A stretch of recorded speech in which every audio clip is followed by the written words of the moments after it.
சோழ நாட்டின் காவலன். பகுதி 2. வேட்டையும் தப்பித்தலும். அத்தியாயம் 10. பொய்யான பழி. உண்மைக்கும் பொய்க்கும் நடக்கும் போரில் சில நேரங்களில் பொய் தற்காலிகமாக வென்றுவிடும். அதன் குரல் ஓங்கி ஒலிக்கும். அதன் நிழல் உண்மையை மறைத்துவிடும். வீரபாகு தன் வாழ்நாளில் முதன்முறையாக பொய்யின் அந்த மாபெரும் சக்தியை நேருக்கு நேர் சந்தித்தான். அவன் கத்தியை விடவும் கூர்மையான, நஞ்சை விடவும் கொடிய ஒரு ஆயுதத்தால் தாக்கப்பட்டான். அது பழிச்சொல் என்ற ஆயுதம். அமைச்சர் மாளிகையின் முற்றத்தில் தன்னை சுற்றி வளைத்த 10 காவலர்களையும் வீரபாகு திகைப்புடன் பார்த்தான். அவன் கையில் ஆயுதமில்லை.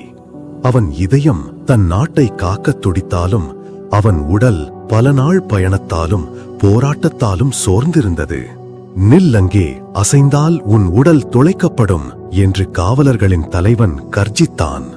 அதே நேரத்தில் மாளிகையின் உள்ளிருந்து புகைப்படிந்த ஆடைகளுடன் முகத்தில் போலியான ஒரு பதற்றத்தை வரவழைத்துக் கொண்டு விக்ரமகேசரி வெளியே வந்தார்.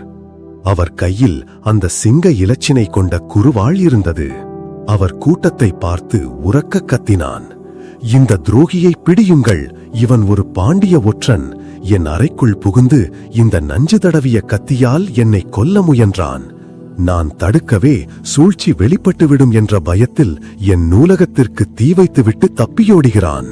அவர் கையிலிருந்த கத்தியையும் மாளிகையிலிருந்து வந்து கொண்டிருந்த புகையையும் பார்த்த காவலர்களும் அங்கே கூடிவிட்ட மக்களும் அவர் சொன்னதை அப்படியே நம்பினார்கள்.